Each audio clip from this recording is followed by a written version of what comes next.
And welcome on in, everybody, to the Check Your Brain podcast, hosted, as always, by me, Tony Mazur. If you're watching on Rumble, on YouTube, on Vimeo, wherever I'm going to put this on the video platforms, that is my podcast logo. That is my name. It is the Check Your Brain podcast with Tony Mazur. I am Tony Mazur. I appreciate you folks for checking out the show. If you want more content like this, where I do talk sports, or year in review, pop culture, politics, music, comedy, all of that. I have more podcasts way up there. Gosh, I think I've had like over 700 posts on my Patreon. So go to patreon.com/Tony Mazur and you get that. Otherwise, you get podcasts like this coming out every Wednesday. That is me. Hi, everybody. And I got to bring a guest in who I've known for, I would say it's going on 2 decades now.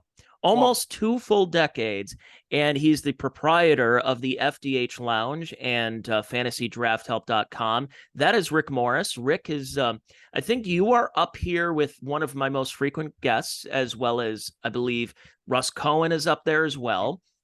And I don't think you'll be able to beat Chad Zumock. I think he's had about 150 appearances so far on the podcast, so it'd be pretty tough to beat. It's not. Yeah. It's kind of like when Saturday Night Live would bring on Christopher Walken, and they would just keep bringing him back every year. So he just blows away the competition, and they're all part of the 10 appearance club. But Rick, you're on. I think this might be like the 5th appearance on my podcast, but I wanted to have you on. It's the year in review. I always do this. As folks know, I am an old radio guy. And when you're in radio, you always do those year in review, the top songs, the top stories, the top this and that. And as corny as it seems, it's fun to kind of look back every so often. And that's what I'm going to do here in this podcast. And I thought, why should I talk for an hour or so when I can hand it off to somebody who knows way more about sports and sports business than I do? And that is Rick Morris. Rick, first of all, Merry Christmas. Thanks for coming on here on the podcast. Merry Christmas, bud. And you're way too kind. I'm sure you know as much about sports as I do, but the irony is, as we're talking here today, I'm writing out for my show going through. We're going to be doing some year-end review segments, and I was writing out my scripts on a couple of those. To peel back the curtain, I always go, kind of word for word on mine whenever I'm going solo. But a lot of this is fresh in my mind from working on it today. So I was going through for the podcast, going through the show prep of the biggest stories in sports this year. And I realized it's not so much the on the field, on the court, on the ice. It's more so a lot of the off the court, off the ice, off the field stuff. It's more so sports business, because even though this year, 3 of the 4 major championships were won by first timers. But you wouldn't know that when we get to the end of the year. The Golden Knights won in the NHL. You had the Texas Rangers won the World Series, and you had Denver Nuggets. And yet all anybody wants to talk about is the last couple of years of the Chiefs' dominance. And we'll get to a little bit of that. But a lot of what came out of sports as I start this podcast here is sports business and the infrastructure. And I guess the present day and the near to distant future of how we're going to consume sports really came on the onset, and what we're going to do going forward, how we're going to consume this, because fewer and fewer people have cable TV. A lot of people are cutting the cords, but at the same time, these cable companies who have these deals with YouTube TV, with DirecTV, with Spectrum, they're having these massive holdouts, and people can't watch their sports. They're going to have to find it somewhere. But I guess talk a little bit about the business aspect of what you've seen from, there's been mergers, there's been acquisitions, and there's just generally, how are we going to consume sports going forward? Yeah, those are very good points. And at the risk of cannibalizing my own segment that I'm doing on the year end in sports, hopefully I'm promoting it rather than cannibalizing it. But I can tell you that number 2 on that was the RSNs in decline and being eclipsed by streaming. And number 1 is the explosion of all of the changes in college football, which does sort of overlap to a lot of this. And that this is all related, by the way. I think, we can get into so many topics here, but they're all interchangeable. They're all related. There's prongs everywhere that we can get to, from somebody signing a $700 million contract to what Vince McMahon's going to be doing nowadays in retirement. Yes.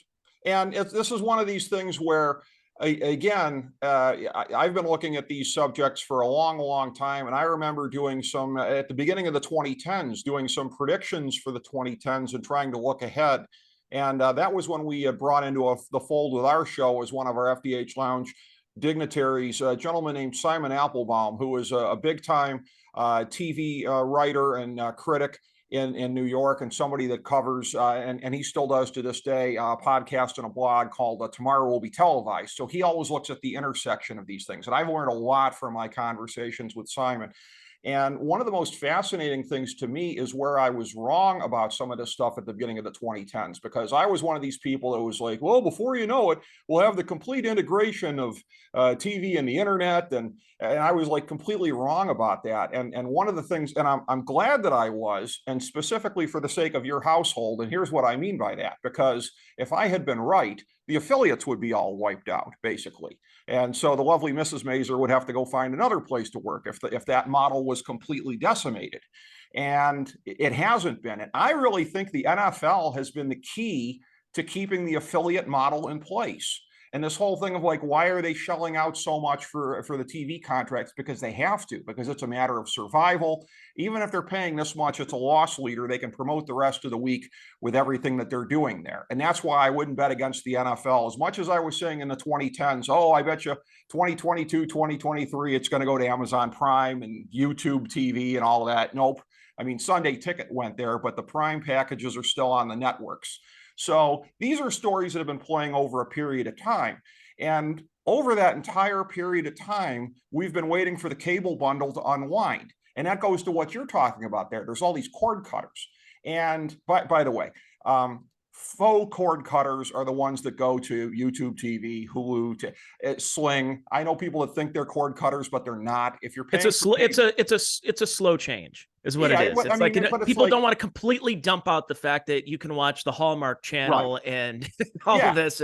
I have YouTube TV. I'll scroll through it, and I'm like, how do we have all this many channels? And it's just garbage. It's nothing on to watch. I watched Charlie Brown Christmas today. Sure, but you're not a poser. You wouldn't define yourself as being a cord cutter because you're still paying for the package, albeit on a different platform.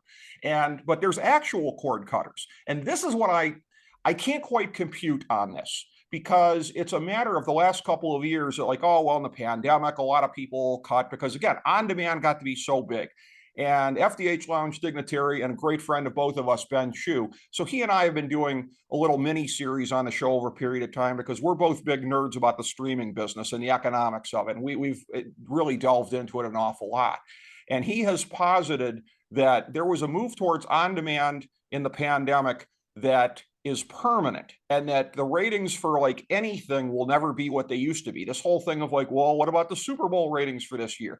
He thinks there's a ceiling on it because of where it was at during the pandemic, and everything has to be compared to this new post-pandemic part here. But what I don't understand is, I mean, the NFL is as popular as it ever was, college football, all of these things here, and it's a thing where you're still getting cord cutting because ESPN's subscriber numbers have been going down. All cable channel subscriber numbers have been going down.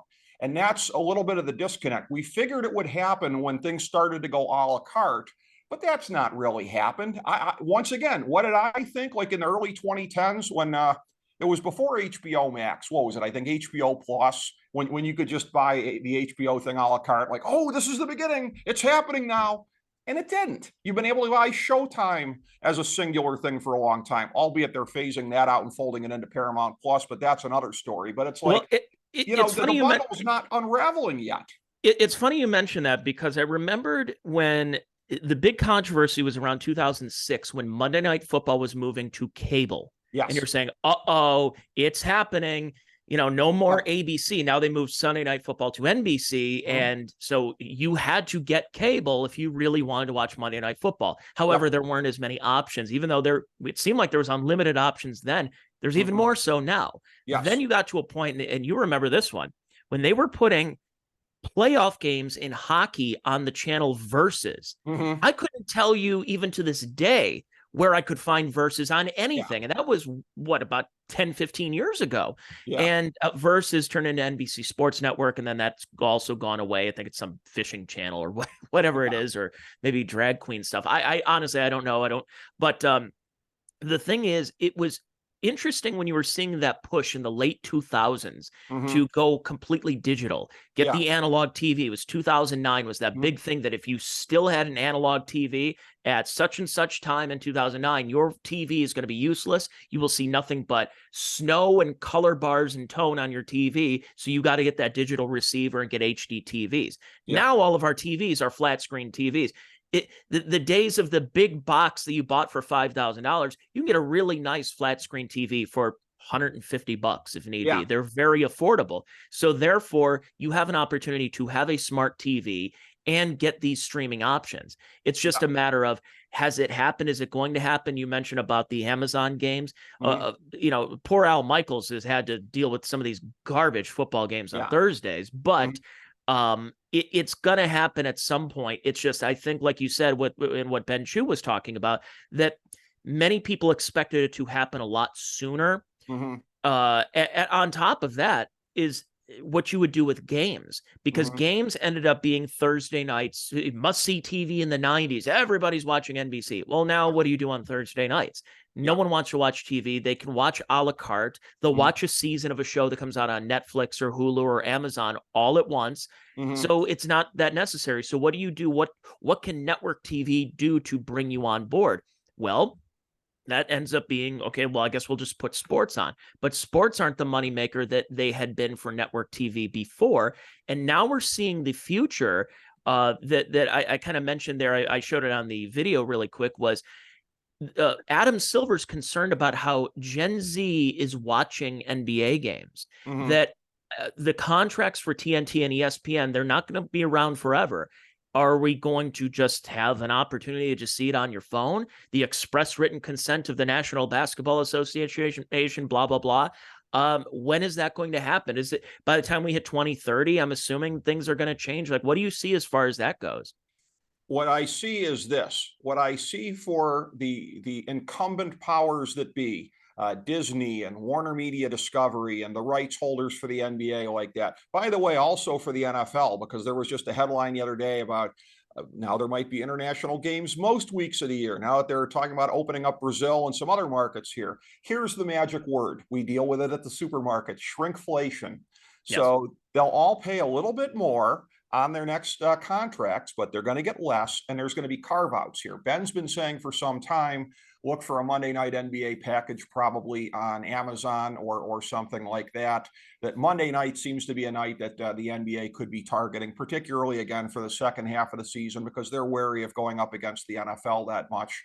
But it's one of these things where, again, it all ties back to what we were saying before about the cable bundle. And you've got Jimmy Pitaro from ESPN and Disney talking about, oh, well, we are going to be going a la carte here at some point. You'll be able to purchase it all through Disney Plus. But it's like anytime he says that, figure that the plus minus, the over under on that's going to be 5 years down the road, because everything has been so slow in this here. The one thing I was surprised about, I was doing a little bit of research this morning here, just preparing for this conversation. I'm surprised it was as recent as 2013, but I remember John McCain in the Senate proposing a bill that would have mandated the a la carte thing for cable, to break up the cable bundle and everything like that in the name of consumer choice. I'm surprised it was as recent as 2013, because that was a little bit before him and Victoria Nuland went over to Ukraine. But anyways, this is a sports podcast.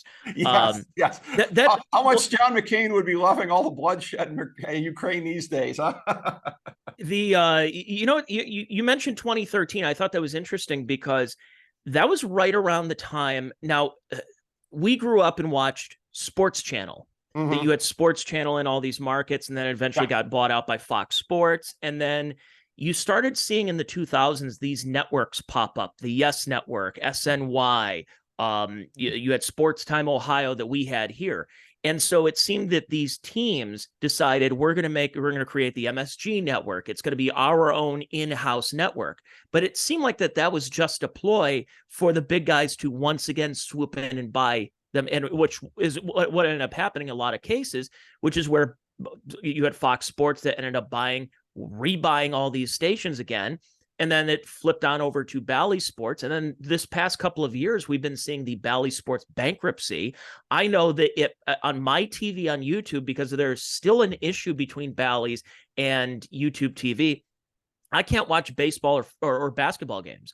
Yeah.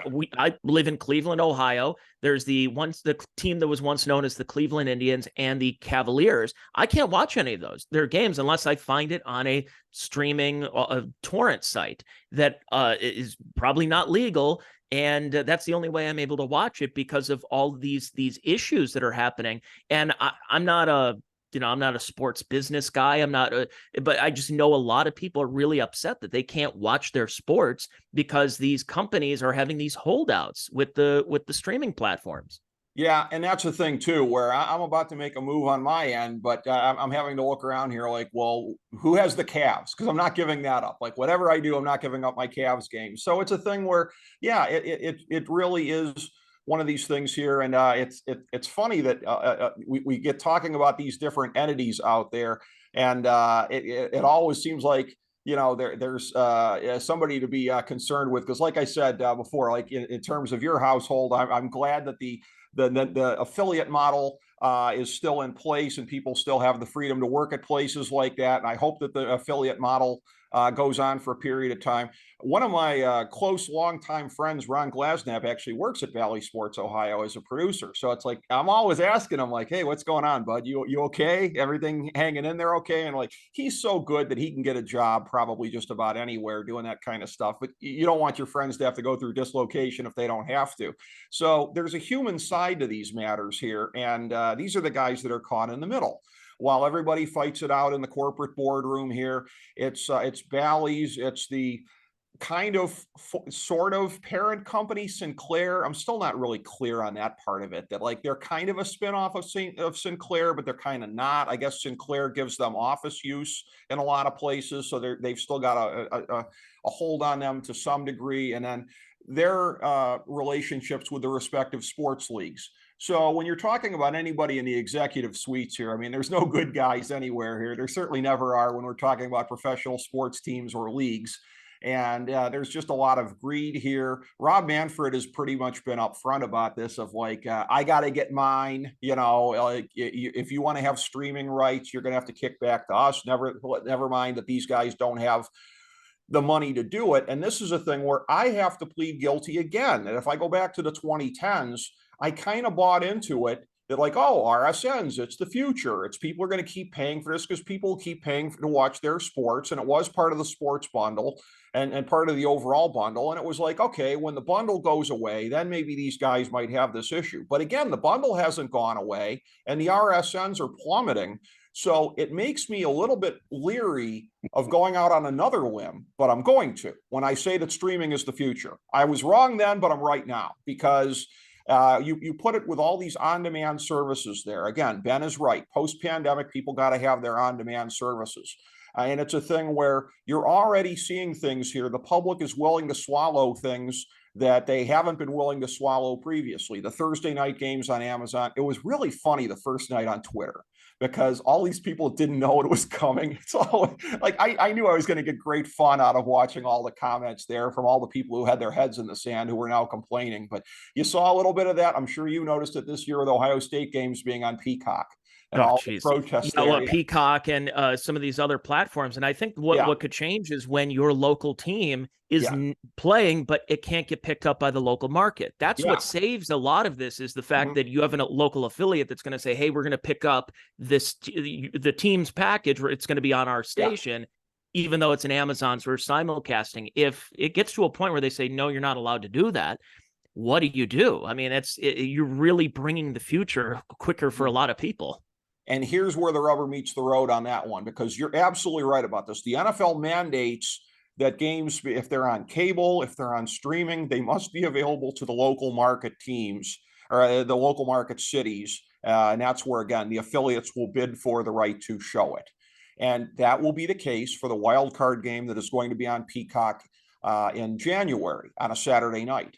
But I'm telling you, people are going to be screaming bloody murder because everybody's got their heads in the sand. You know, and I know it's coming, but like Joe Bag of Donuts doesn't know it's coming. That Saturday night game let's say it's Buffalo and Miami. Okay, they're going to get it in the local markets. The rest of us, we ain't gonna, unless we got Peacock, which I do. I have a feeling I'll probably be taking my Roku stick over to my friend's garage, and we'll probably get about 20 people to watch it.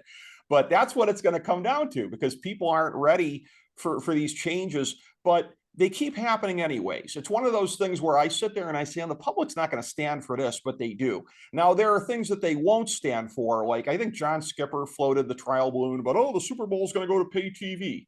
Well, when I was growing up, that was sort of taken on faith. I think like in the 80s, it was kind of like, yeah, it'll probably be on pay TV at some point. But then the commercials got to be so lucrative, they were able to keep it on free TV. And now you want to move it to pay TV or something like that in the 2020s. Good luck with that. I think he was saying you could charge $100 a household for that. You talked about torrenting before. You ain't seen nothing yet till you put the Super Bowl behind a paywall, buddy. Oh, yeah. Well, and what was interesting, because it's funny because we're supposed to be talking about 2023, but you have to provide that backdrop first. Yes. And I remembered when the days of the digital cable started in the early 2000s, and you had way more channels. So now you can have specialty networks. It's not just TBS and WGN superstations. It's also, hey, we're going to have a specialty network. What if we did a network that was just all football, like an NFL network? And how about an MLB network? And what about an NBA TV and an NHL network? And you start going through there. I think the problem is, just like with CNN at the beginning, there's just so much time, there's just so much content that you can get. So you have to pre-build a lot of that. You have to go, well, all right, like say, for example, it's December right now. There's hot stove talk. There's the Ohtani signing. But what else Glasnow just got traded to the Dodgers, but what else are you going to talk about in December, January, much of February? Because you could say, hey, pitchers and catchers reported to Arizona and Florida. Okay, anything else? Here's baseball seasons, 1967, the impossible dream, and the 69 Mets. And you have to fill that time with something. And so that's where you wonder if you made your specialty networks a la carte. WWE did that a few years ago. And now you have WWE that ended up getting picked up. It is now, it had been acquired earlier this year. Endeavor announces that UFC and WWE to form a $21 billion global live sports and entertainment company. And the one thing which was great about WWE was they tried to knock off old matches off of YouTube for a while. And yeah, they'd have their people like, oh, no, that's copyright for blah, blah, blah. But you were able to watch old matches. You were able to watch SummerSlam 19, fill in the blank. You were able to watch WrestleMania. You were able to do this, and people really seem to enjoy it. So is, in a way, WWE, were they a little bit kind of the pioneers of what we're going to see when it comes to sports broadcasting? Absolutely. And I will say this as somebody who had the network all the way through until, and I already had Peacock, so I just kind of folded it into that when I got it. Listen, the primary reason I had it, because their product was really in the dumper in the 2000s and the 2010s when they didn't have competition. I mean, now that there's AEW, all of a sudden they care again and they're trying again. But I had it for the back catalog, the old WCW stuff, the old stuff from when they were good, which was a brief time in the late 90s and maybe some of the 80s stuff too, and ECW. I loved watching ECW stuff on there because I'd gone to some of it back in the day. But that's what it was there for. I was there primarily for the back catalog. And I remember arguing with a mutual friend of ours, Mike Petak, who didn't want to get it going. Oh, the product today sucks, because he was just which cruise is he on today? Man, I like Mike. 80s, it's just 80s rock cruise probably of some. he's hanging out with Jack Blades from Night Ranger today. Yeah. He's friends with all these guys. It's amazing. But he was thinking of it in terms of the monthly. Now they call them PLEs, premium live events. And I'm like, dude, ignore that stuff. Just watch it. Get it for the back catalog. Get it from when it was great.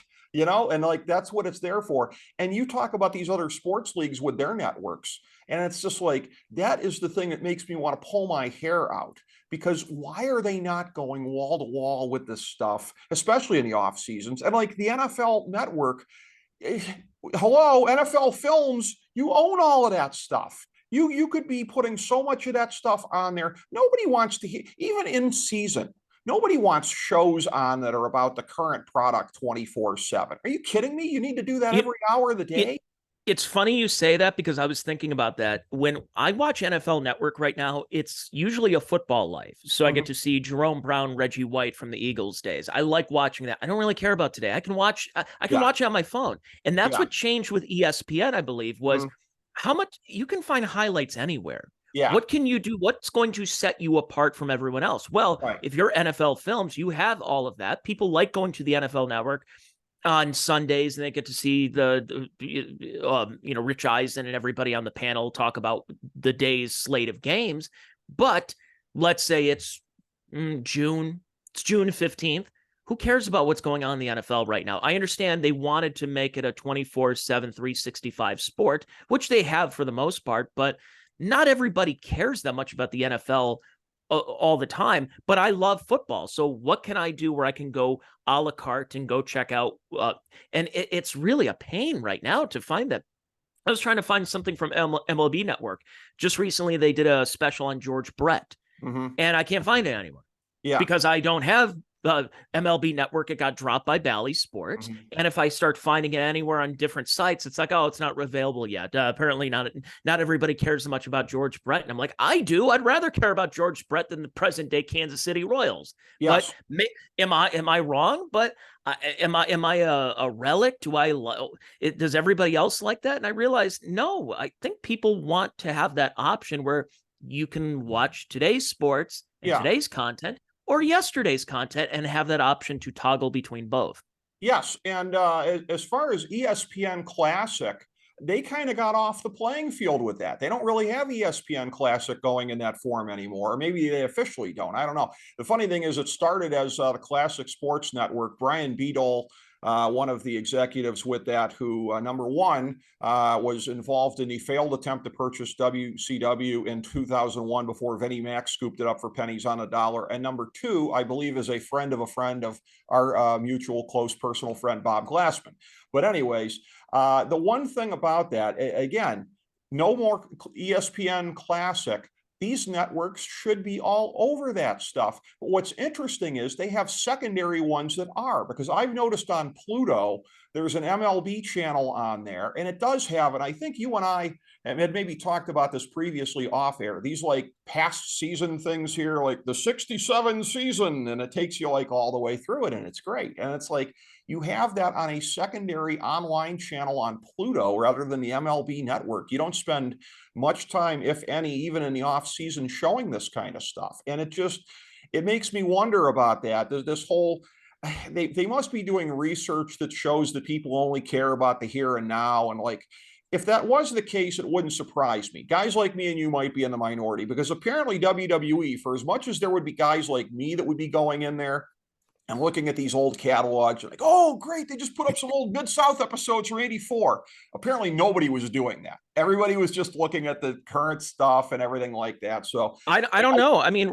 remember during COVID when they released that Jordan documentary, that 10 that's true. part The Last Dance, Yeah, and everybody was watching it. yeah. Now, yes, was it because there was no other sports going on TV, Hmm. or was it from an era, a bygone era that people really seem to enjoy? And they compare it to today's sports and they say that the intensity is not there.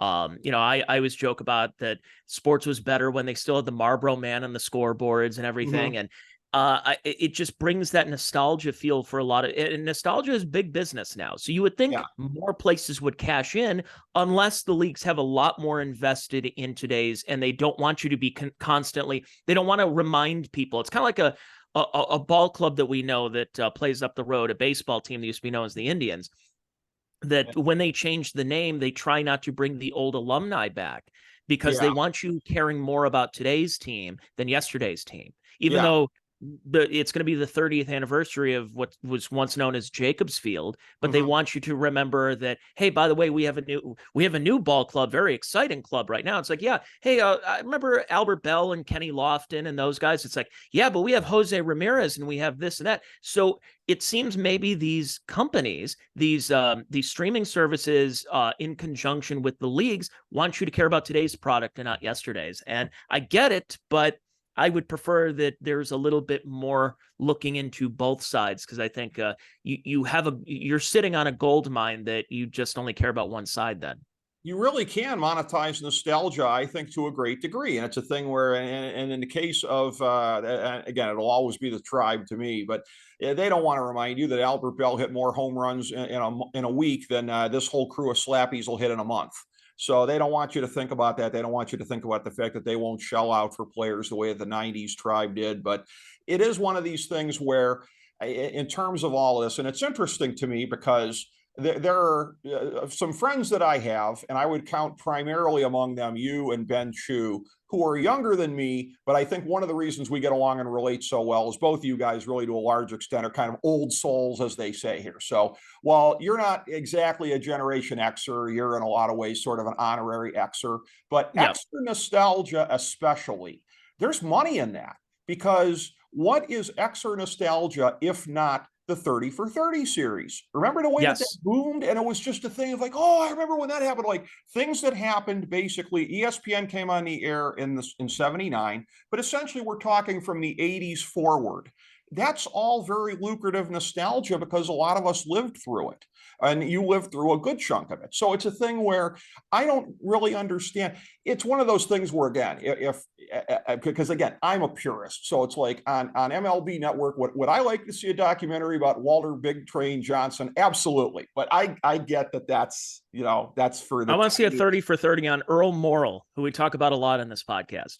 Okay. Yeah. I See, mean, there you go. But yeah. but I think that's what we were saying is that, is it a minority of people that like that? It could be, but it's a very large minority. You're talking Yes. about, you said Gen Xers. Well, the Yeah. oldest Gen Xer is close to 60 now. Yeah.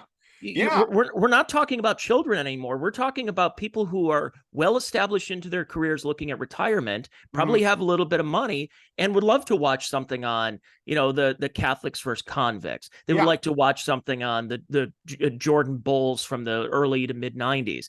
They would like to watch that, and instead they're inundated on today's product that, sometimes it gets too political for people with the kneeling and the everything like that, or it's just not the same. It's not the same business. And I think there's an opportunity that these streaming services could give you a little bit of both if we're smart. But I guess the last thing I'll ask you as far as sports business here, and then we'll move on to some other topics, is by 2030, let's make some predictions here.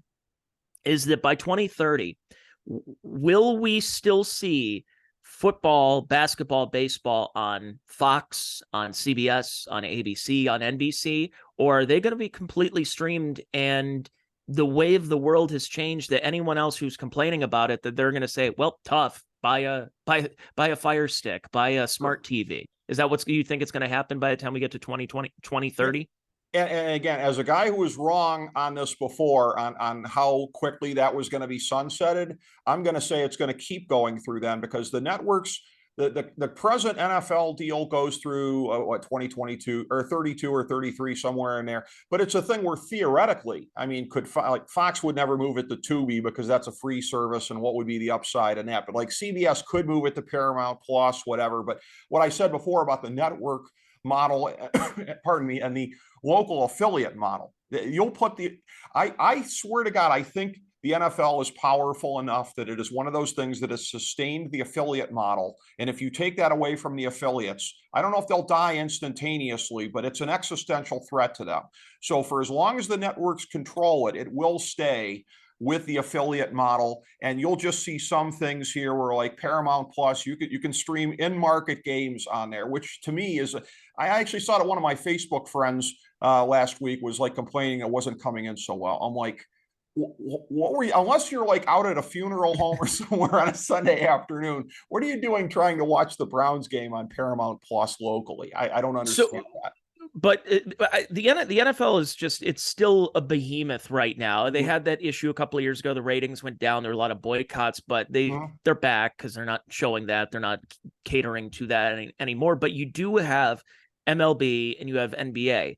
NBA has big contracts with ESPN and TNT and everything. But let's be honest here. It's a very, very vocal group that watches it. The people that are really online, they're like, oh, did you see John Morant jumped over everybody?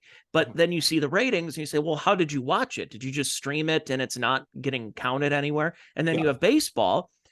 you and I both love baseball, but we also realize that younger generations do not have the patience. They do not have the attention span to sit through a 3.5, 4 hour game, that there's not a lot of action that ends up happening. And it's a sport that is still beloved by baby boomers, by Gen Xers, but will a 10-year-old sit around and watch a baseball game or be interested in it? And is that going to be the end for something like Fox, that they're going to put all their playoff? I mean, we started seeing playoff games the last couple of years on MLB Network, but will Fox keep them because it's something that's on TV other than reruns? Or what do you do here?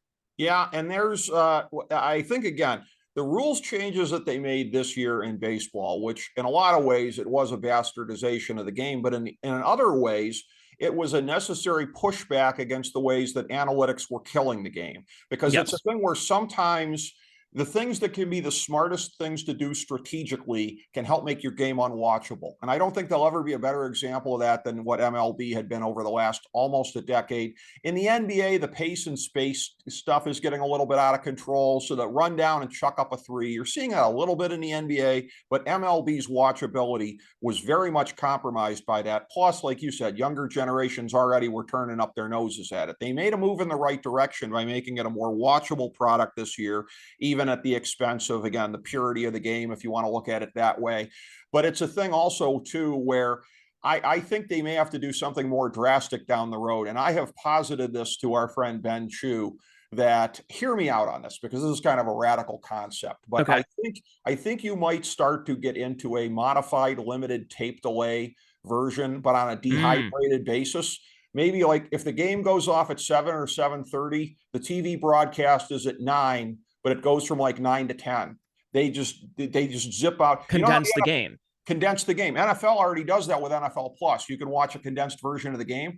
That may be at some point the primary way to watch these things, because again, there is a lot of standing around and everything like that. Our mutual friend, FDH Lounge dignitary Anthony Petrone, likes to give me crap about baseball. It's a lot of stuff, stand around between plays, at least soccer, at least they're always moving. I'm like, bro, you just also described the NFL and college football. Like, what is that? If there's like 12 minutes of action.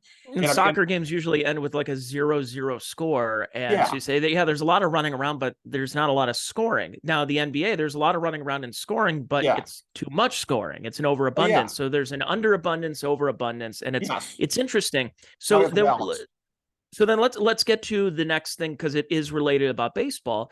Is Okay. Shohei Ohtani Mm-hmm. is here, of course, as I think a lot of people know, here in December, Shohei Ohtani is staying in the Southern California region. He's leaving the Angels, a team that I have rooted for. I'm still a fan of, but they're really just a dumpster fire of an organization. They've had talent that they've pissed away, and then they've signed some horrible free agents. But here you go. Ohtani is staying down there, signed a $700 million contract with the Dodgers. He's sticking around with the Dodgers for like 10 years and only making about 2 million. And then I think well after, he's going to be taken care of. So move over Bobby Bonilla when it comes to the deferred payments. Yes. He's going to be making, isn't it like 60 something million a year in deferred payments as he gets older, probably after his retirement. But because he has all these endorsement deals right now, so a lot of people wondered, is a baseball player worth 700 million? You're talking about a guy who's going to be making 70 million a year. And the justification was, well, if he's a top 10 hitter and a top 10 pitcher, and those guys make over 30 million now, why not just give him 35 and 35 for two things? Even though we all know that Ohtani's pitching days are probably, if they're not over now, they will be over after the next elbow blowout. So is this good for the game? Is this going to bring more fans in because he's in Dodger blue? He's staying down there. There's going to be a lot more attention on him. He's kind of the new Babe Ruth of the time. He's the new, almost in a way, a Bo Jackson or a Deion Sanders, where he may not be a two-sport athlete, but he's a two-position athlete. What does this do for? Is this good for the game? Is this good for the sport? Is this good for, or what? Will this attract a new audience, or is this kind of a futile effort by the league to try to allow this? And as we see here, is this going to cause a salary cap situation? It very well could. By the way, and if you love the Angels, let me get in a quick plug here. My old college sports editor at the Harvard on the Hocking, Jeff Fletcher, follow him, the Orange County Register. He's their beat Oh writer. yeah, I Nobody didn't does know it. you knew him. Yeah. Yeah. Oh, yeah, yeah. Nobody does it better than Fletch. Like his stuff is. If you follow the Angels, I'm not surprised that you're aware of his coverage. But so yeah, so he's had the Ohtani beat for the last several years, and now not so much, except for when it's the interleague series against the Dodgers. But this is one of these things where I mean, I think it'll be pluses and minuses for baseball. It's a plus in the business sense of the Dodgers are one of the teams that, if you want to make the case that there are any global brands in MLB, they would be one of those teams. And the Dodgers are clearly courting the whole Pacific Rim audience here, so they have a chance to really grow their whole following over in not only just Japan, but I think all of at least Eastern Asia, if not further out. So it does help in that sense. It's one of those things too where it also kind of makes a mockery out of the way that baseball regulates its revenue. And again, I'm not one of these people that screams for a salary cap, if only because these fraud owners like the Dolan love to use it. And it's amazing how many people get hoodwinked in our hometown, Tony. All these Dolan apologists out here for the payroll year in and year out for the fact that they won't spend money. We need a salary cap. Yeah, there's more to it than that. And even if you had a salary cap, they'd still be stuffing all the money in their pockets the way that they do now. Yeah, But and it's, that's what George Steinbrenner said when he was still yeah, alive, is that he's paying all this money for the Pittsburgh Pirates to just basically put his money in their back pocket and telling yeah, people, hey, we got a nice stadium. We have a terrible team, but we got a great stadium, and you can drink icy light at the ballpark. Hey, yeah. we got Primanti brothers down the first base line. Yeah, but what about the team? Yeah, but have you seen the view? The right over across the Allegheny, the downtown Pittsburgh. It's like, yeah, what about the team? Yeah. And you saw a lot of those teams got hoodwinked. And you and I talked about it because it was going on at the time when we first met, was Moneyball. Yeah. And Yeah. Moneyball was just an excuse. How many Moneyball teams actually won a World Series? Like, that really bought in? None. None of them did. In Right. fact, the Oakland A's never got past the ALCS, and I believe they got swept by the Tigers in 06. It was a way of trying to squeeze as much as you can without paying, Jason Giambi, he got signed, but we're gonna combine Scott Hatteberg, a failed catcher with the Red Sox, and we're gonna combine him with a couple other people who are failed, and it didn't work out. And you're seeing this right now as far as when you say salary cap. Ohtani's going to be making more money per year than some teams' entire payroll. But it'll all be deferred, though. It's so much of it's deferred. So it's like, Yes. how much is he making now? So that's where I said it is kind of hanging a kick me sign on the whole salary regulation system here. They don't have a cap, but they have the tax and everything like that. So it's allowing the Dodgers to evade the tax. It's allowing them to use more money to put into other teams, which essentially is sort of like a version of what Tom Brady did, being a simp for the Patriots all those years, albeit he was married to probably one of the world's richest women, so he could afford to, let them do that. Amazing how they She was the sugar mama. Yes, exactly. And amazing how Belichick and everybody, for as much as everybody puts him on a pedestal, you see it now, didn't have the players around Brady to be able to, like, what were they using that money for? To throw keg parties in the office? They sure weren't using it on quality players, but the Dodgers will use it on quality players. But this is one of the things, though. You raise a very interesting point about the original run of Moneyball teams. And I remember it was so sickening the whole time that Mark Shapiro was in Cleveland. There was never a guy that was more self-congratulatory and mediocre at the same point in time, acting like he revolutionized baseball with some of the stuff that he was doing. It just good riddance when he moved on to Toronto. But what happened was you had those principles being absorbed by bigger market teams subsequently, and the whole with the StatCast and all of that around 2014, that it became universalized. Nothing is a better manifestation of this than, I think it's Andrew Friedman, who is the general manager for the Dodgers. Where did he come from? Tampa Bay. So the Dodgers are essentially Moneyball plus money.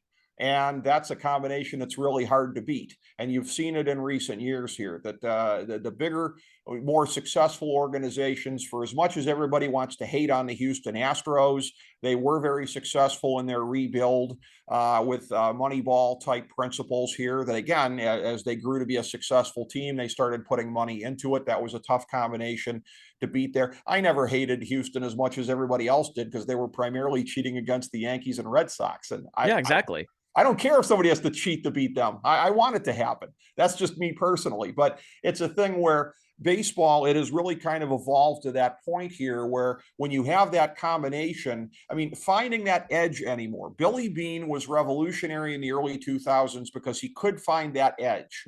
But this is one of these things here too. Like nothing anywhere today, and I think social media is part of it, nothing's under the radar anymore. Like I remember making a pick on the show years ago in a game.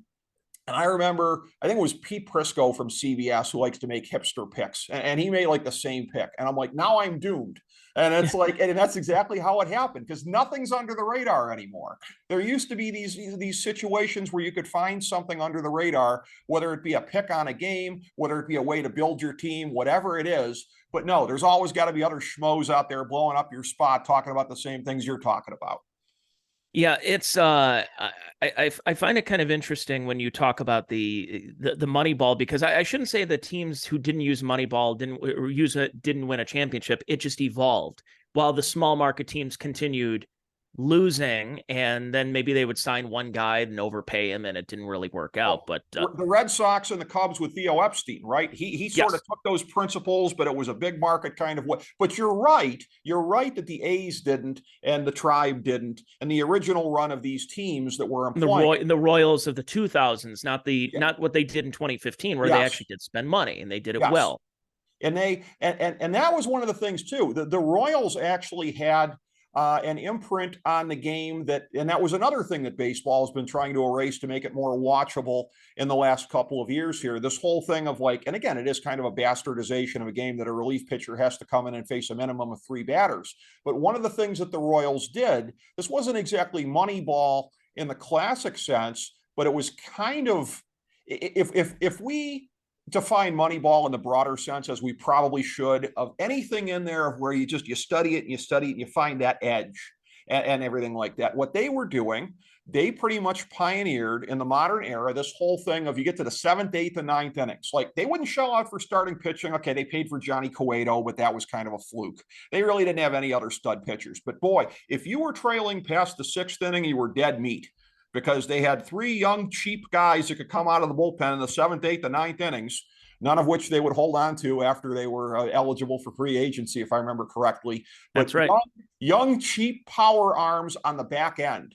And you remember like a couple of years ago in baseball, it was like these games are so unwatchable. Like if you're down after the 6th inning, the game's over. Like the game had gotten to that part because of the matchups here, because of the whole, like, Paul Ossenmacher, where have you gone? Like he has no place in today's game because again, you're not going to bring in somebody just the lefty to get out the lefty because you got to face the righties that are after that.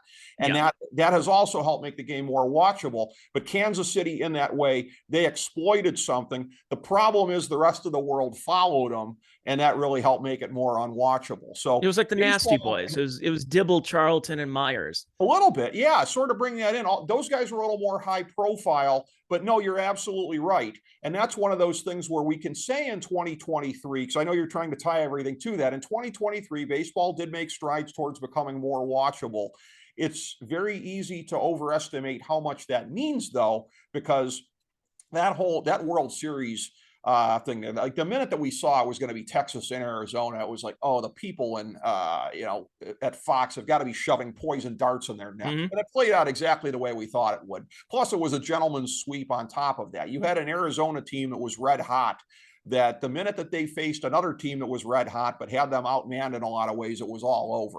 So exactly, there are limits to trying to steer out of this. But the one thing I'll say, to go back to an earlier point you were making about, I don't know that you used the word necessarily, but it was when we were talking about nostalgia, I think, but you were making a point in kind of a niche kind of a way. But here's the thing. We live in a niche world, and 2023 exemplified that because, like, that's what makes the NFL so big. And the NBA to a certain extent, because they defy that. And there's, okay, presidential politics is not a niche. Everybody talks about that and has an interest in it, for better or for worse, generally for worse. But it's like, how many subjects are truly mainstream? Taylor Swift, which again makes me want to shove a poison dart in my neck trying to watch NFL games without hearing about her. So there are very few things in this world today that are not niches. So if you're a niche, but a significant niche, it matters. And that's where what you were saying about nostalgia programming, how that could be bigger than it is if the networks would just invest in it a little bit more. Like not breaking out of the mold of being in a silo. Most entities in this day and age cannot aspire to that. MLB Yeah. cannot aspire to get out of their silo. The NHL, which I love just as much, cannot aspire to get out of that silo, but you can make it a bigger silo. And that matters because there are so few things in this world. You can count them on two hands, probably, if not one hand, that are not in a silo. We're in a world of niches, Tony. We're of big niches in a lot of ways. The entertainment aspect is what when the NFL Twitter account is posting pictures of Taylor Swift as opposed to what's going on the field, you realize, oh, I see what they're doing. We kind of realize it's, and she's when you go back to the, oh yeah, hardly you go back to anybody the is, original, but she might be the only entity in the world, but she's bigger than them. It's true. And you go back to the original concept of Monday Night Football, and it was supposed to be an entertainment show. It was a TV show. It wasn't necessarily like we're going to say, because that's one thing that sports broadcasting got away from was and look, not everybody was going to like, Howard Cosell. They weren't going to like a lot. He was too braggadocious, and, Jimmy the Greek and everybody else. And it got to just stats, and it was stat crunching, and it was wins above replacement, and it's analytics, and it's shooting percentage, and it's launch angle in baseball, and it's this and this, and then you just kind of forget about where you were. Like, what's the purpose? Why can't I just watch this on mute and I can fill this in? So what are you going to do to bring people on board? And the NFL really is just kind of throwing it up there saying, let's just put Taylor Swift out there. She's dating a high profile Hall of Fame bound tight end right now. So it's a win-win situation for us. It's just for us football fans. We get it. We understand what they're doing. It's just, it's a little much. It'll die off at some point. We all know that. You just got to ride out the storm. So there's a lot that's going on with that as far as the future of what's going on in the NFL. And we've also seen the change now in the NFL of Brady retired earlier this year. Peyton Manning retired within the last decade. Drew Brees, Aaron Rodgers probably doesn't have too much time left either. So you're seeing this changing of the guard to the Mahomeses of the world and who's ever the Tua Tagovailoa, and you're seeing this the new generation start to come on board, but there's still prongs of the old generation. And you had mentioned Bill Belichick, because this really does set in motion his legacy right now this year. It's the first year without Brady, and they did fairly well. They did all right. You say, okay, but there was a lot of holdovers from the old days of the Patriots. Bill Belichick is getting exposed right now, and it's bothering a lot of people, and people wondering if he's a fraud. Now, I'm still bitter about Bill Belichick here in Cleveland. It's been almost 30 years since then. I was not happy with him. However, calling bootlegs for Bernie and then cutting him. Yeah. Yes, exactly. Yeah. He grew as a coach, as he should. He came into town like he was Vince Lombardi, that he was Tom Landry on a white Bronco coming into town going like, I came from the Giants and this is what I do. And they had a poor identity. They even though they did make a playoff appearance, they probably were well on their way to making another one until Art Modell pulls the plug and moves the team to Baltimore. Belichick did grow as a coach. I'm not saying that he's not a good coach, but we're finally figuring out that it was Tom Brady, not so much Bill Belichick. It was a nice marriage at the time, but then you realize that when you see the split, where the talent went, and Belichick just can't do really anything with this team. And I think it's kind of sad. You wonder if a lot of people are wondering if it was just all fraudulent for people, that it was just all Tom Brady and that they gave too much credit to Bill Belichick. Well, yeah, and one of my good friends, probably the guy that I do the most football segments with on the FDH Lounge these days, original lounge dignitary Chris Galloway, delights in pointing out that, and the gap is only growing wider, Kevin Stefanski's record as a head coach is superior to Bill Belichick's record without Tom Brady, and by a decent margin. Which, if that doesn't put it into perspective for all of the times that Stefanski has stepped on his own Johnson and continues to going forward here, I mean, he's not anybody's idea of Pop Warner, but if he's got a better coaching record than the Brady-less Belichick, that tells you something. And it's one of these things here where's Belichick going to go now? Is he going to go save the Chargers? Is he going to go save Washington? By the way, I'm going to give a lot of credit to Galloway, because he was saying on our show 2-3 years ago, Bob Kraft might be looking to get rid of this guy because he's going to be shown as being, and it's a thing of being obsolete. And it's a thing where I've noticed as a Dolphins fan, I was very excited about getting Mike McDaniels down there. I could see right away that he was going to work out really well. And it was funny that like Belichick in year one of McDaniels being in the division always kind of seemed to be giving him the little brother treatment to like, he's a fine young mind or whatever, like in a condescending kind of a way, because he felt the footsteps, because Mike McDaniels is the future in the AFC and he is the past. And this notion that he's going to go save these other teams, why? What makes you think that? It's public relations. Well, the only thing would be PR. It's like anytime we bring up, and you and I love talking about the players who spend most of their career on one team and then they go to one extra team. The Emmitt Smith on the Arizona Cardinals, the Johnny Unitas and Joe Namath go out west, and it's funny because you see those photos, but the only reason you're bringing them on board is you're taking what they did in the past and trying to recreate it. And that's the one thing I think about with Tom Brady is Tom Brady gave so many careers to people who did not deserve it. Yeah. Because we talk about the Bill Belichick coaching tree, and every single one of them have failed. Can you believe that? And it was proof that you realize it wasn't the Bill Belichick coaching tree. It was the Tom you used to coach Tom Brady, and he made you better. He got you jobs. And you're seeing that with Bill Belichick. Everybody from Charlie Weiss to Bill O'Brien had to go to college to become a better coach and get away from it. But he wasn't that good either. He's probably the best out of all of them. How many times is Vrabel's overrated? I mean, most people don't think that, but to me, he's white Mike Tomlin. He's overrated. Yes, I agree with that. And he doesn't really have much of a record. How many times is Josh McDaniels going to fail, and then he's going to continue getting jobs based on New England? Matt Patricia will probably get another opportunity, but what's going to happen there? Yeah, Scott Pioli goes to Kansas City. Scott Pioli didn't build that Kansas City team. That was more John Dorsey later on. So anything that's come from New England and they tried to recreate it, we're going to take that concept and we're going to bring it out west. We're going to bring it down south.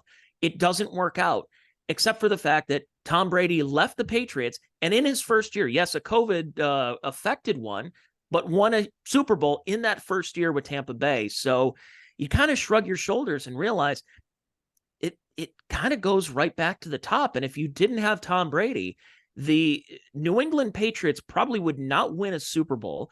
Bill Belichick, after, I would say, if you didn't have Tom Brady, you still have an injured Drew Bledsoe who comes back, who is still a decent quarterback, but he wasn't the same guy he was in the mid-90s. Belichick's probably fired by the Patriots around 2005, 2006. Maybe he picks up on another team, or he has to be a coordinator somewhere. It completely changed the trajectory just because of one guy. The entire trajectory of the entire NFL changed because of one quarterback who was drafted in the 6th round in 2000. Yes. And by the way, and a lot of hubris on this, because when they went for Mac Jones in the draft, I mean, that was right. I could see they were screwed, because it was like, oh my God, talk about drinking your own bathwater on what a genius you are. Like, I'm going to take another mediocre, physical talent and then coach him into being, the greatest quarterback of all time. And it's one of these things where we could be living in a world where 2023 goes down as a year where people learn significant lessons from coaching hires. But we won't be, because humanity never learns its lessons, whether it be the history of how we stumble into wars or financial crises or whatever. Some cycles are doomed to repeat over history. It's about trends. It's about trends. And the one trend that will never be extinguished, and I've talked about this recently on the show, and I actually mentioned Josh McDaniels along this way, because Josh McDaniel and then John Gruden before him, hired by Mark Davis, and this whole thing of the great man theory of history, of where you go and you throw sick money at somebody because he's the genius who's going to turn it all around, versus you look at what the Houston Texans did in the offseason. They hired DeMeco Ryans. who was a good young up and coming coach. He'd done a really good job. And it's like, hey, we hired a guy and we think he can be really good. And we think he can grow into being a top coach over a period of time. And guess what? He already is. But that was the tack they were making. We're getting a guy that we think can be the guy for the long term. We may not win the press conference by hiring the flashiest guy out there, although Ryans was somewhat flashy as a top defensive guy. But you know what I mean. It's not the same thing as hiring Gruden or McDaniel or somebody like that where you're trying to win the press conference. And I've talked about this with Ben Chu also recently. You see the same thing in the NBA. He and I are cracking up as this Detroit Piston win streak, or I'm sorry, losing streak. Boy, the Freudian slip there. It reaches 22 games now.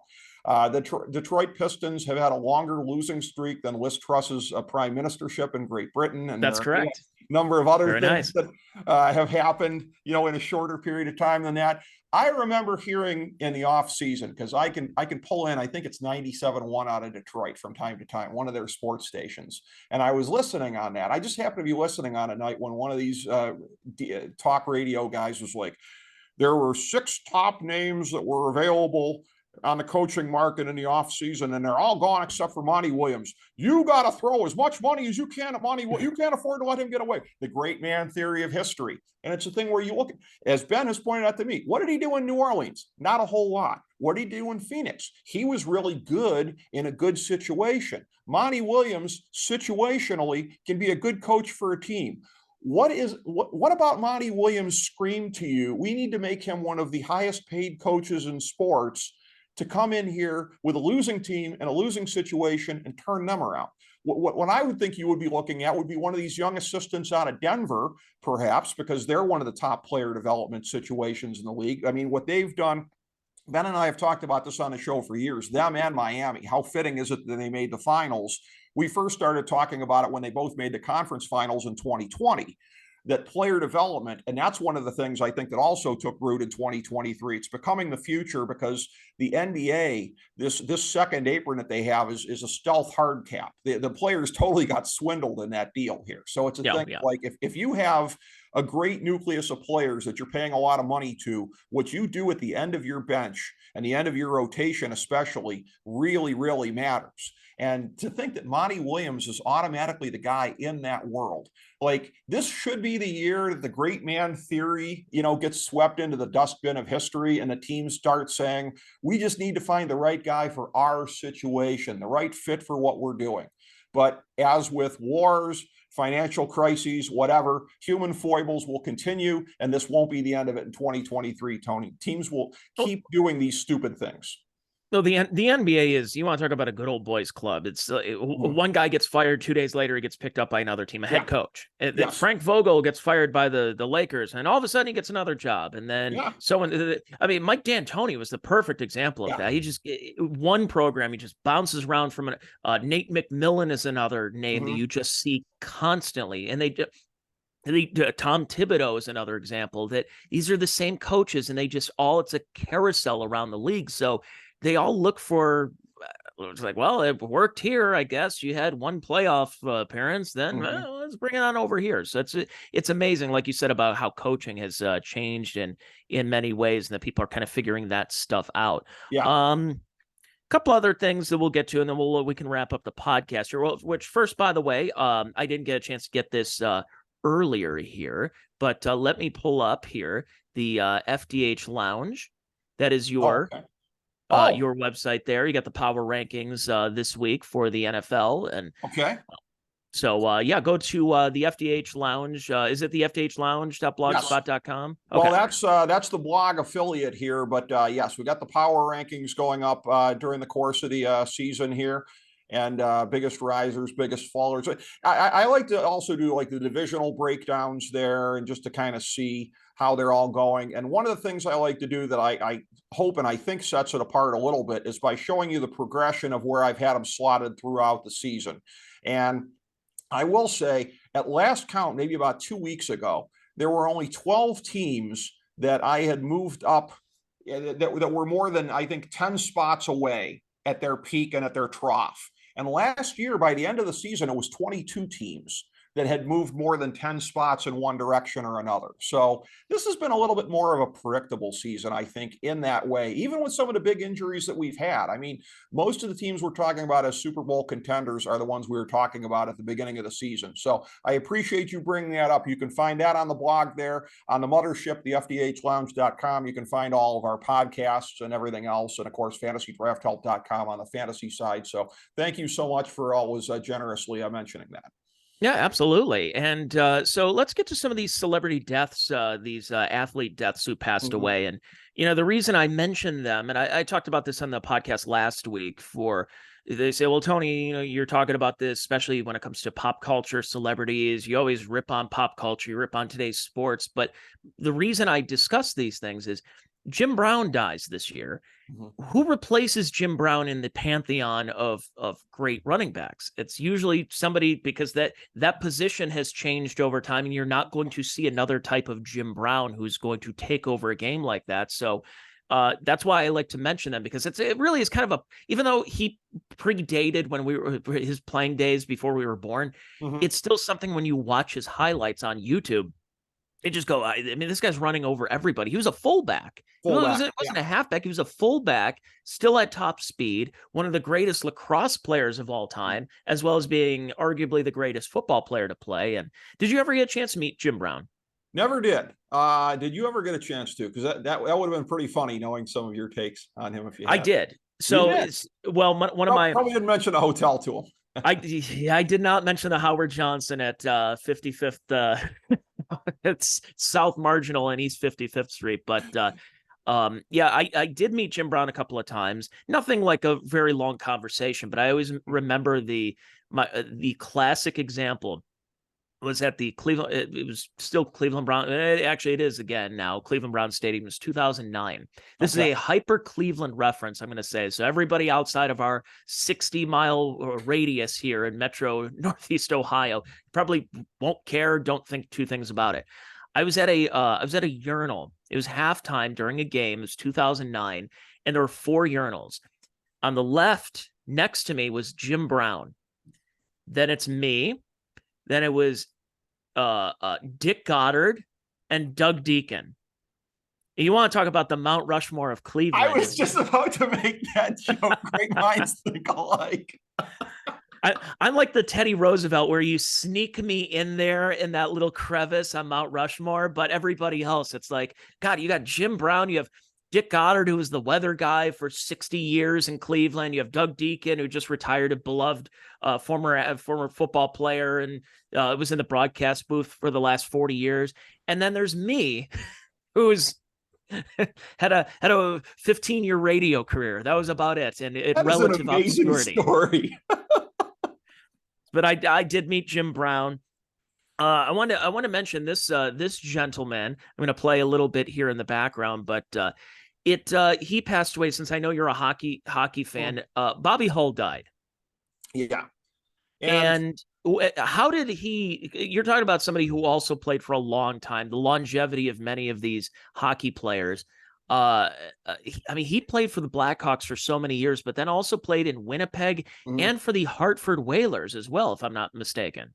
Yes. And I think it's a coincidence that this happened in the year that he passed away. But very recently in AEW, Chris Jericho and Kenny Omega, both of whom are from Winnipeg, formed the tag team, the Golden Jets. So in honor of him. So, but anyways, a great player, one of the very best, somebody who was a huge, it's funny because Jericho has sort of compared himself to him in the sense of when he went to AEW and helped legitimize them, it really opened up the market in the whole wrestling business as far as there being a substantial second place to be.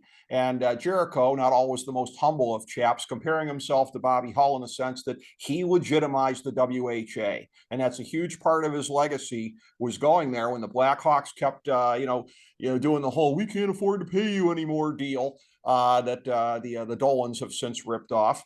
So it's like all the WWE guys going over to when they went over to TNA and AEW. They're just exactly. doing that to legitimize the league. Okay, interesting. Yes. I mean, that's how Jericho sees himself, and he's not completely wrong in that regard. I mean, I would look at John Moxley also and a couple of other guys. As much as I might hate to admit it, CM Punk later on, Bryan Danielson certainly doing that, but Jericho was among the first because again, Omega and the Young Bucks and the other founders, they were more so big in Japan, and they were sort of big in kind of like the underground. The whole Bullet Club thing that really took off in the late 2010s. But I mean, regardless, Jericho compares himself, and it is an apt comparison in that way because Bobby Hull is very important business wise in the history of hockey. It's another one of these things too, where it just, and you're the kind of guy that takes note of these things as I do. When he passed away, there was inevitably a certain amount of kicking a man when he's dead in terms of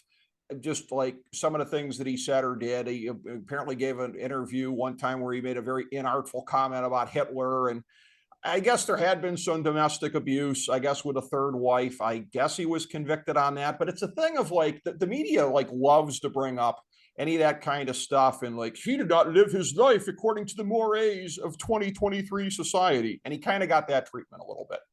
Yeah, I didn't think that was fair. As soon as he died, it's like, oh, he had that thing where he's complimentary of Hitler. It's like, yeah, I'm not justifying it. What'd he do? The trains ran on time, something like that. He's a redneck from rural Canada that grew up decades ago. He's a hoser. Yeah, he's an original hoser. Hoser, exactly. Like that's what you're going to get from these guys. You're not going to get the kind of sophisticated discourse that you get on this program here. I mean, well, of course not. Of course not. So it's like, but they can't wait to pummel him in the kidneys when he's dead because of something like that. I think it's distasteful. Now he did when he did die was Charles White. Remember Charles White? Yeah. He passed away this year. I back in our days when I was a little bit more of a piss and vinegar young broadcaster, I made a Charles White joke on the air that our old friend Paul Belfie didn't like, where I said that when the Browns had Charles White, but he was too busy trying to snort the lines on the 405. Yeah. I got a little talking to after that one. I as with many things I said, I wonder how I got to this point in my career that I got out of radio. Could have been my big mouth. As though there weren't it's simultaneously the most reprehensible things in the world coming out of his mouth the whole time. The funniest thing to me was when he scolded me. You were on the air the night of the 2008 election show that we did. I have since apologized to our friend Anthony Petrone for ranting on the air that it is an atrocity that I live in a country where my vote can be canceled out by the likes of Anthony Petrone. And he got on me for that one. So hey, say whatever you want about Anthony Petrone, but he looks downright anorexic next to Chris Christie. He does indeed. He does indeed. And Belfie gave me crap for my thing about Anthony when he made jokes that were far more hurtful about him over a period of time. So that was par for the course. But yeah, Charles White, again, a lot of people, in sports and otherwise passing away before their time this year. I think he would fit in that category. He was not an old man. Yeah, Tim Wakefield was another one we lost. Yeah, who, I believe Kurt Schilling had posted something that he had a brain tumor. I think that's what it was. What a piece of crap he is. Jesus, got to make it about himself. Everything in life has to be about Kurt Schilling. And Jason Varitek's, Jason Varitek's wife got really upset and said that was kind of private. We didn't want that out there. And then the next day we found out that he had passed. But Tim Wakefield was. You're talking about an infielder who had to move positions because he didn't throw 95 miles an hour. Yeah. And he reinvented himself. And he reinvented himself a couple of times with that knuckleball, something that we really don't see the knuckleball anymore. No, there was a time when Steve Sparks. Yeah. You had, of course, you had Wakefield that was playing at the time, and there were a couple of knuckleballers. Every so often, you'd see them throw it, and then I think the last ones we've had were R.A. Dickey and Stephen Wright, not the comedian, but also from Boston. Stephen Wright was a one-time All-Star, former Indians farmhand. And you don't see that anymore. Now the pitchers are just throwing 100 miles an hour. I mean, it's just straight down the middle or whatever, but it just, I like the days of off-speed pitches and changing the eye levels and the ephus pitch. And that's Yes. what Tim Wakefield was able to do. He learned from the Necros. Yes. Necro, by the way, I said, Yeah. for for everybody to know, and Charlie Huff. He learned from the Yes. best. Well, and I got a deep cut for you here. This is a thing where my bestie is a He went to the United Negro College Fund. Yes. Well, my bestie is a Pirate fan, and this is a thing where I brought this up once, and he's like, "I noticed the same thing." Of course, he would have noticed it as a Pirate fan. History was changed because if I forget, I think it was Leland that was the manager in '92 with the Pirates. If he'd had any brains whatsoever, they were blowing out the Braves in Game 6. Pull that guy, because you could have used him in Game 7. That's the thing about him. Instead, he pitched 150. He had like 150 pitches. I'm sitting there like, and again, I got no particular love lost for any Pittsburgh team, but I'm just like, what are you doing? What are you doing? And then, of course, they lose Game 7 and the whole thing and the slide in at the end and the way the game ended. And it's like, none of that would have happened in all likelihood if they'd saved Wakefield for some of Game 7. Yeah, they had Doug Drabeck through like 130 pitches, and they bring in Stan Belinda, which again you could throw in Wakefield again. Why not? He threw 150 pitches, and then he pitched in Game 3 and threw 170 pitches, something like that. But we lost him this year. Off if you go back-to-back days.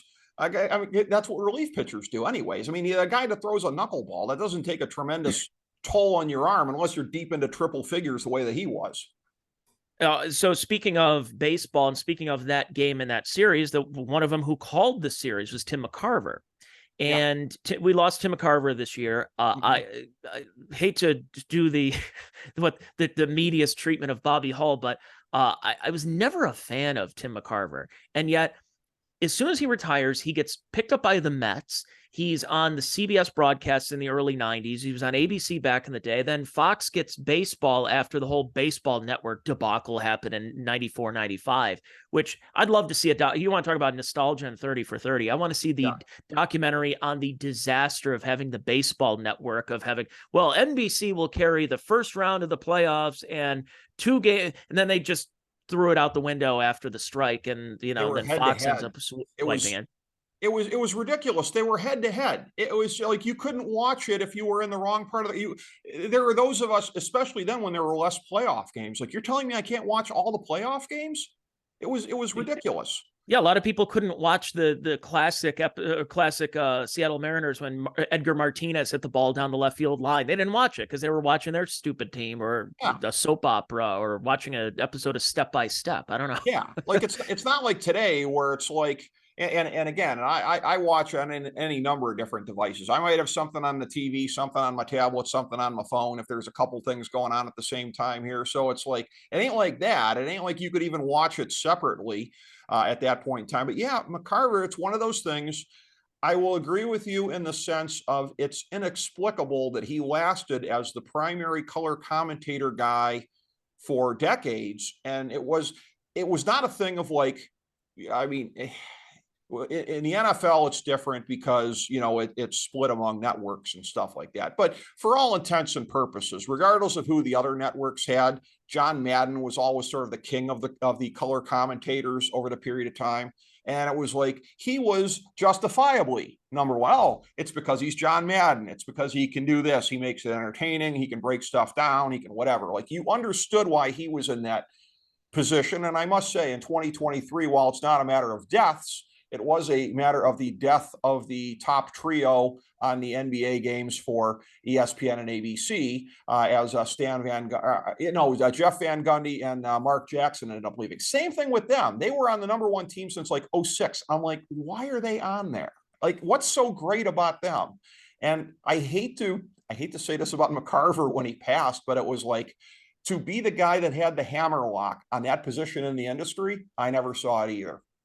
I never did either. And then when him ripping on Deion Sanders was the big thing, where he's like, "You're a real man, Deion. You're a real man. I'll say that." And saying he was selfish because he played 2 sports in one day. I didn't think that was I guess you could think it's selfish, but whatever.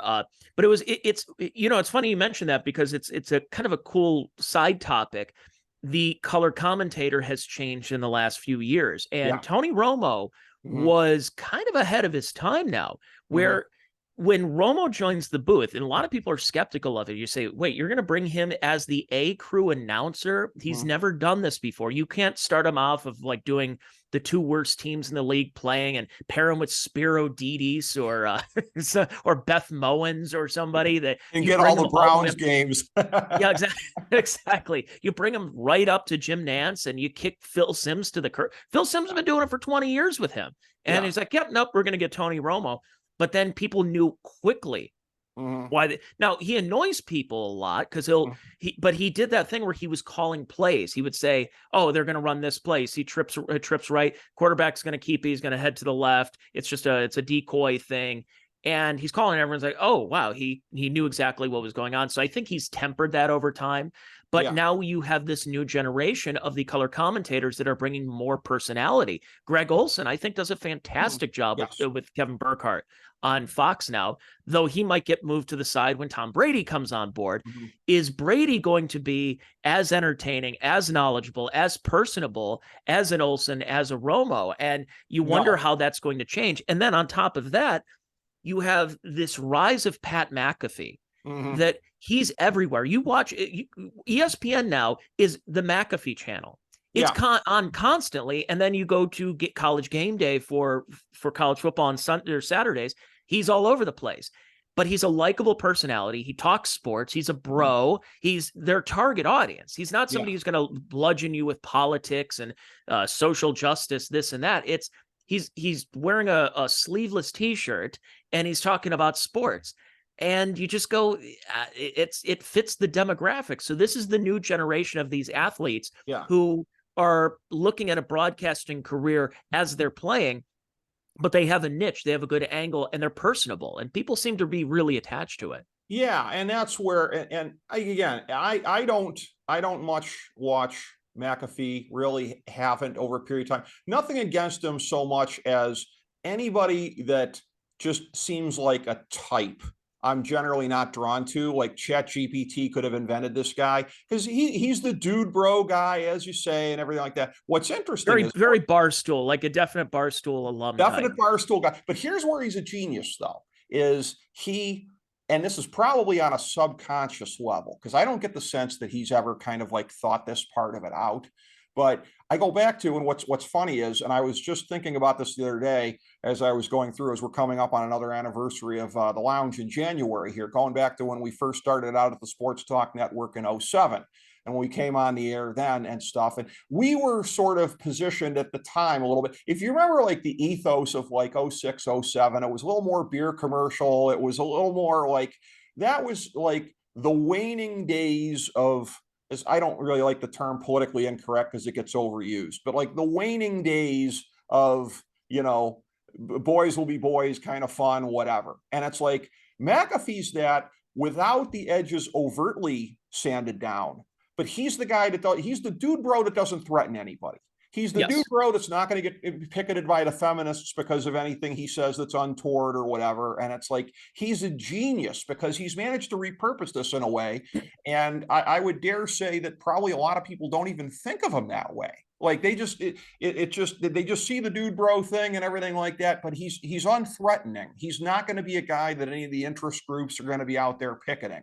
And I guarantee you ESPN sees that in him. And that's why they're shoveling untold amounts of money at him. Not only that, I was listening. Leah, my wife, was watching McAfee because she's working during the time he's on live. So they replay it almost all the time on ESPN Classic or ESPN News, I think it is. And she's making dinner and I'm hearing curse words. And I'm thinking, wait, what? On ESPN, they're having curse. Like, I remember when that, what was it, Game Breakers, or what was that one football show? Playmakers, that was it. And they would have a warning thing that there's going to be some cursing, there's going to be some coarse language in here. And you're like, uh-oh. And they do that kind of with McAfee, but we're at the time when you can watch cable TV and see nudity from Naked and Afraid on at 2 p.m. and Pat McAfee's dropping F-bombs. And it's a new generation. And I guess it's one way that we are in the new form of broadcasting. It's kind of refreshing to see because I felt that NBA TV, for a sport that is gaining a lot of steam with Generation Z.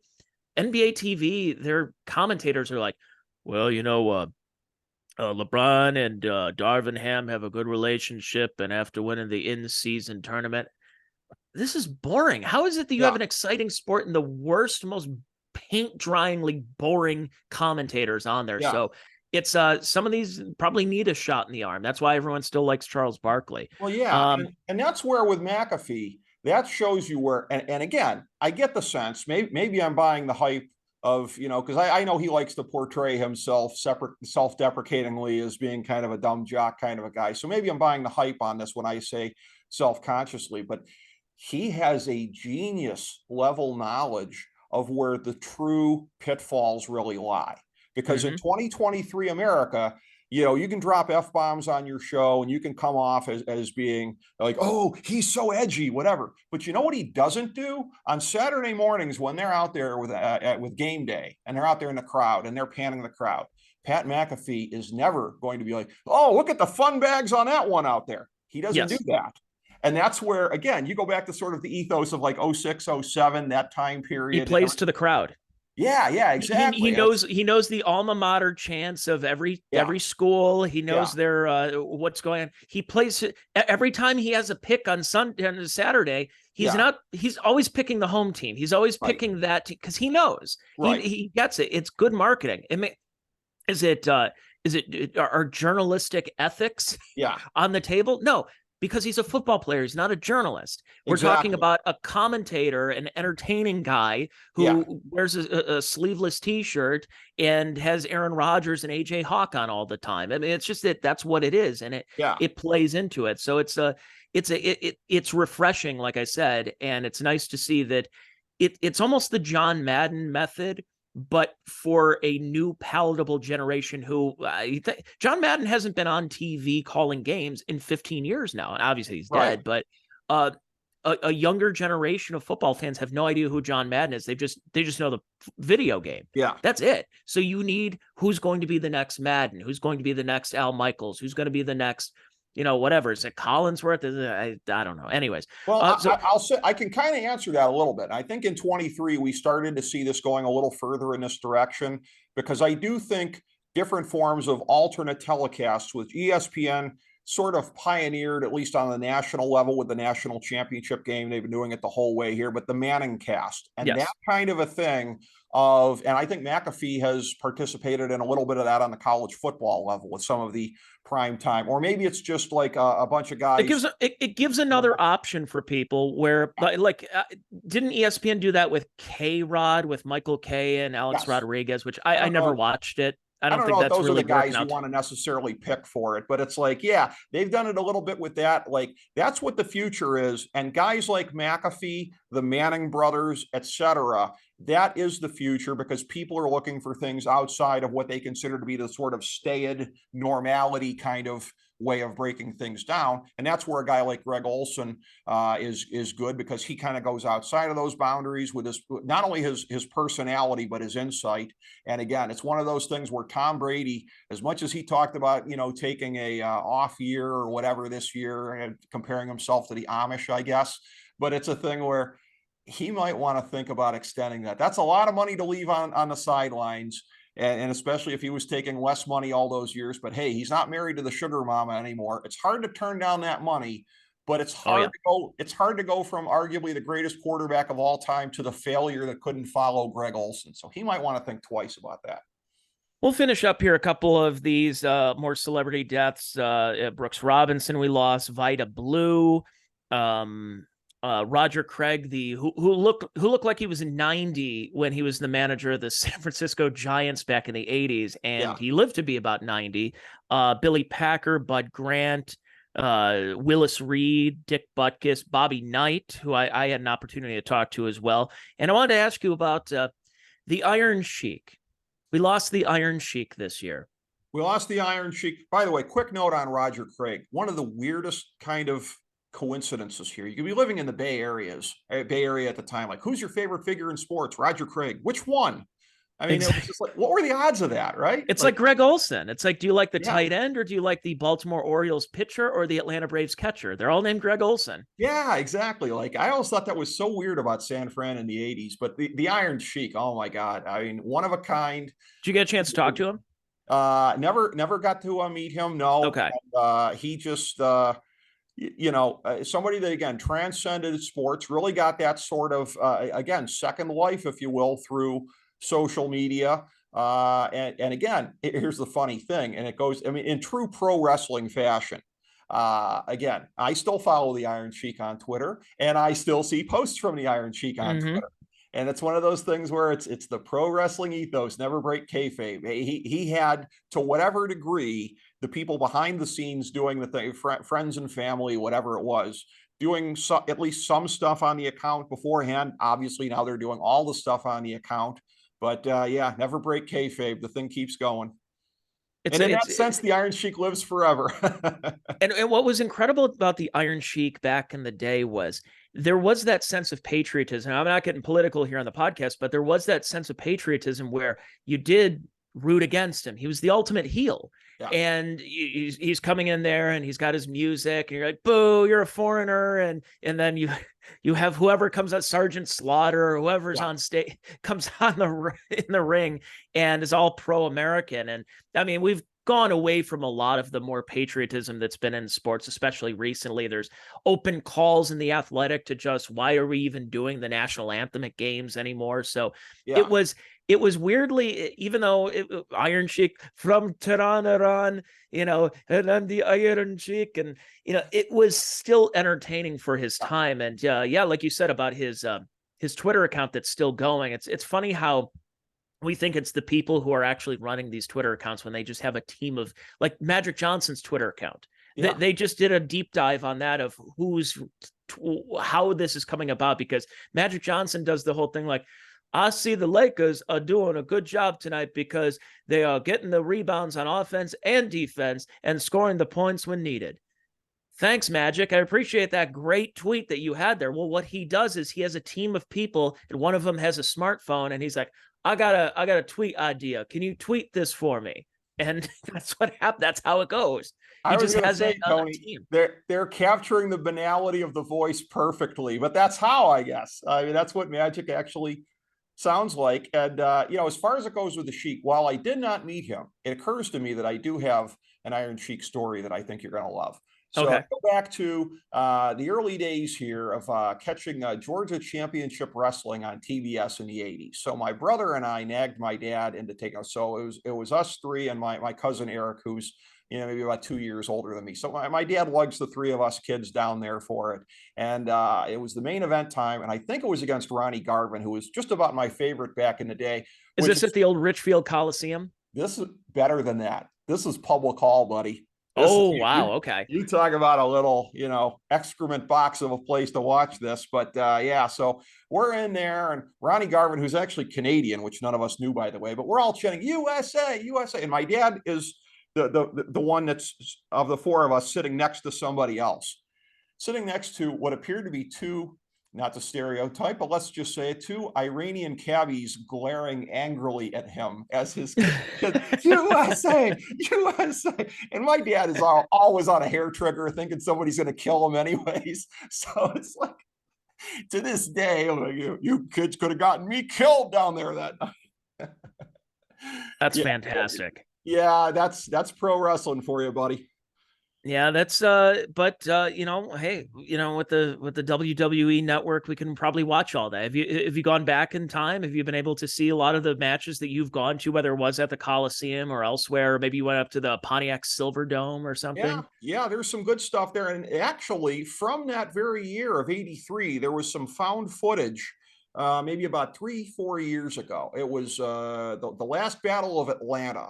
There was a cage match, and what made it unique was they didn't used to have a top on the cage, but like they had it then Buzz Sawyer and Tommy Wildfire Rich, and it was this legendary thing. Oh, it was the greatest brawl ever. And like they finally got the footage of it. And they put it on the WWE network, and I'm watching it, and it's a thing of like, I'm a guy who's very nonplussed by a lot of punching and kicking, because to me, nothing, you talk about exposing the business. People are like, oh, an Irish whip exposes the business. I'm like, not compared to punching and kicking, because if there was that much punching and kicking actually getting laid in, it wouldn't be going on that long. So it kind of takes me out of it. And the amount of just raw punching and kicking in that match, I'm just like, this is what we waited 30 plus years or, whatever to see. So, there is some good stuff that's on there from that. By the way, from another occasion, I'm going down to public call. Great witticism from my mom, Pistol Pez Watley and Rip Rogers in a loser leaves town match. And my mom says to me, but aren't they all leaving town tomorrow morning? I think I love Mom. Yeah. Well, this has been a great episode. I look forward to putting this out here. But one more time, Rick, where can we find you on all of the socials? On where can we patronize you? Where can we find everything there is to know about FDH and Rick Morris? Sure. The FDH Lounge on Facebook, on Twitter.